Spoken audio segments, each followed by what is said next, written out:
This video is sponsored by Tokyo Treat and Sakura Co. What's going on, everybody? Welcome back to the channel. Today we have a video on Anime Expo Chibi, which was kind of a while ago, but I just never got to editing this video because I've been busy. But let's get to it. Anime Expo Chibi took place in the Ontario Convention Center, and honestly, it was a very good experience.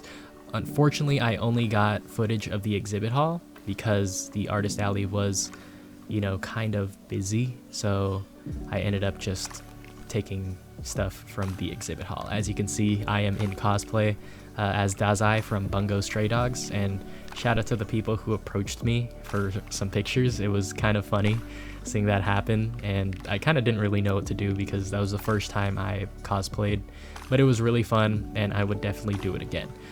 So AX Chibi, let's talk about it. Anime Expo Chibi is like the smaller version of the main Anime Expo that happens every July, and I have to say that I was very impressed, especially with how it was organized and, you know, how, I guess, different it was from the normal Anime Expo. By different, I mean you actually have space to walk, you can actually breathe with safe levels of with safe levels of oxygen, and that it's actually very comfortable there, and you can feel the AC and it doesn't feel like you're packed like sardines inside. So that was one of the biggest pluses, if not the biggest plus. And also the vendors at AX Chibi, I have to say, were a lot more interesting than the ones at Anime Expo. I can't say that they're like straight up better, but they did have a bunch of variety of stuff that I otherwise would have never seen at Anime Expo. And you know, with Anime Expo, they do have a lot of things that are, I guess, not authentic, I'll say. Over here, it was a lot of authentic items and much less of those AliExpress type of things, which I was a very big fan of. There was also a bunch of Ichiban Kujis over at AX Chibi. I don't know if you guys know what that is, but it's these things over here where it's like a lottery system, and you know, you pay like $15-20 in order to get a chance at any of the prizes listed here. That's something I haven't seen in Anime Expo, so that's something that I was also a big fan of because I love doing Ichiban Kujis, especially if it's for a series that I love. You'll also see me do one later on in this video, spoilers. So as you can see, we're just walking around the exhibit hall. Over here is Akai Hato, or Hachima, her relax time figure, and the prices for these figures were actually really good, very close to retail, and that was something I was also a very big fan of. A lot of the vendors had really good prices and also had merch that you had never seen before, and there was also something that I'll talk about later when it pops up, but it really surprised me. But as you can see, just walking around the exhibit hall, I was here with my girlfriend, her friend, and also our other friend who dressed up as Saber. Shout out to him because he had like 30 people take pictures of him that day, and it was absolutely insane. His cosplay of Saber was crazy. And over here, as you can see, it's a bunch of, I guess, smaller companies selling, you know, their own arts and crafting, which was pretty cool. There's this big purple guy over here. I didn't even know where he was from, but I thought it was pretty funny. There was some Weiss Schwartz stuff, which I have to say was a bit overpriced. It was like $90 a box, but you know, can't argue with that. And over here, there were like these, I guess, older art book stores. They had a bunch of art books from like old series which I had never seen before, combined with some normal figures. It was a pretty cool store to look through, and yeah, just did a lot of window shopping during this experience. I do wish that Anime Expo was kind of run like this because it was like so much more comfortable to walk through, especially the Artist Alley. When, you know, in Anime Expo, Artist Alley is one of like the highlights, but it is so unbearable to walk through that last Anime Expo, which I did have footage of, but I decided not to make a video of. It was just so uncomfortable that after Artist Alley, I was just tapped out and didn't want to continue, you know, going. I literally spent 2 hours at Artist Alley and dipped out. But at AX Chibi, I went to Artist Alley and I felt like the fans, the AC, and there was a bunch of space to roam through. It was really good. So definitely would recommend going to AX Chibi if you haven't.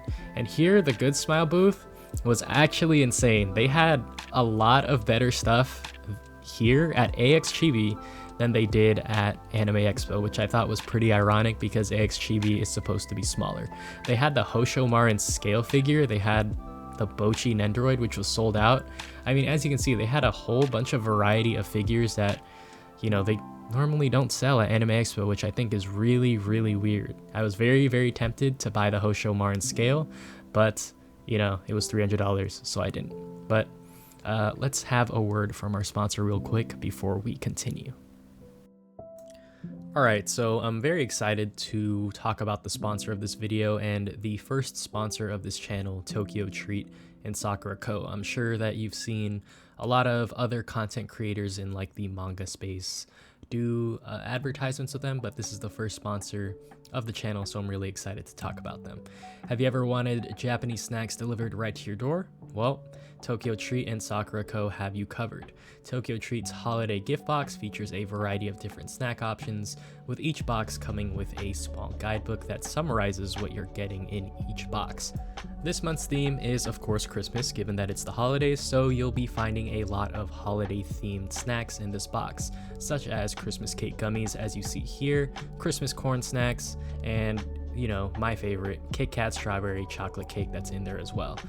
However, if you're looking for more traditional Japanese items, Sakura Co. may be that box for you. Sakura Co.'s Holidays in Hokkaido box features so many different traditional snacks, from savory to sweet, and much like the Tokyo Treat box, comes with its own mini guidebook to summarize what snacks you'll be getting this month, and with the additional benefit of showing allergy information or if the snack is vegetarian or not. I'm a big fan of dishware, so with this box coming with dishware each month, it's a pretty cool add-on to everything else. And I decided to try out some snacks from each box. For the Tokyo Treat box, I tried out the Kit Kat strawberry chocolate cake flavor. As you can see, it's a small individual package and like this bigger package, so you do get a lot of them, and I've personally never seen this flavor before. I was really surprised with how much it tasted like literally a strawberry chocolate cake. And it's honestly a nice change of pace from the regular Kit Kat flavors. Would recommend. As for the Sakura Co. box, as you can see from the mini guidebook, I decided to try the Bamkuchen, which is a type of Japanese cake, and it's very popular in Japan. I have to say that I really enjoyed the subtle sweetness of this. I've tried a few Bamkuchen before, and they weren't exactly my favorite, but this one, it was really good, and it was definitely one of the best Bamkuchen that I've had. As you can see, I pretty much approved of the flavor. It's like a sponge cake. It's really good. So if you're interested in signing up for any of these boxes, they do have monthly plans, 3-month plans, 6-month plans, and 12-month plans, with 12 being the best value. Make sure you sign up with my link in the description down below or the comment section, and make sure you get your orders in time for the Christmas season so you can confirm your Christmas box. Once again, thank you to Tokyo Treat and Sakura Co. for sponsoring this video. It means a lot, and let's get back to the video. So, hopping right back into it, we did end up winning in an Ichiban Kuji like I mentioned earlier. It was the Hatsune Miku one, and I actually ended up pulling the prize that my girlfriend wanted, so it was really cool, and it actually ended up having a blanket in it, so we basically won like a plushie and a blanket for $15, which was really, really cool. Over here was the Kinokuniya booth, and honestly, I didn't even know that they were gonna be at this convention. I guess I ended up overlooking them or something in the vendor list, which was surprising, but I was really happy to see them there.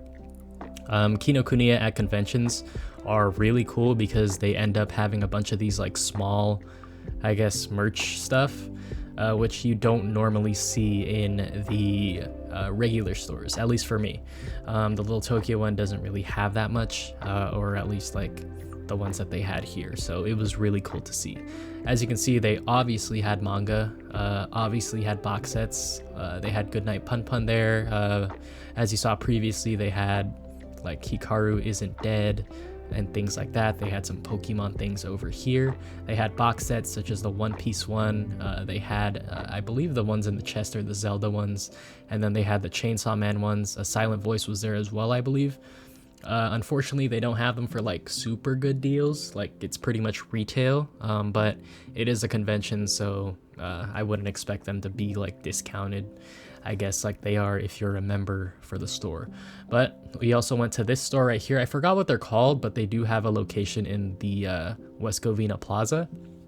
I was very, very tempted to buy their Dazai Nendoroid that they had, but I ended up passing because I am broke. But it was really cool to see a bunch of like licensed anime stuff here from Good Smile, and they had a really, really good variety as well. They had some things that I hadn't seen before, but they were also from series that I didn't end up watching. So yeah, they also had a book off booth here, which was honestly kind of mid. I'm not gonna lie to you, but you know, it wasn't really big, so they didn't really have space to put a bunch of stuff, which is definitely understandable.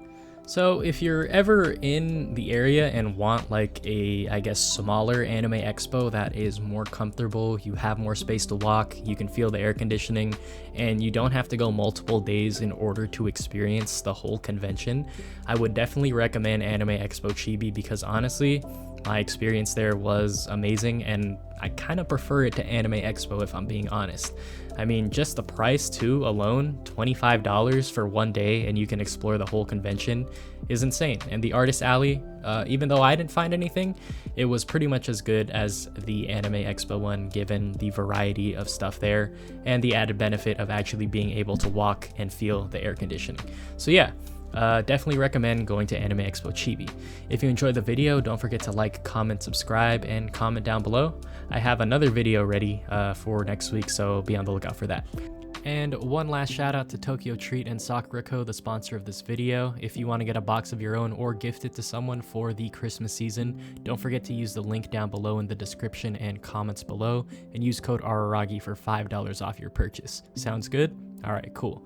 I'll see you in the next video. Y'all have a good one, and peace.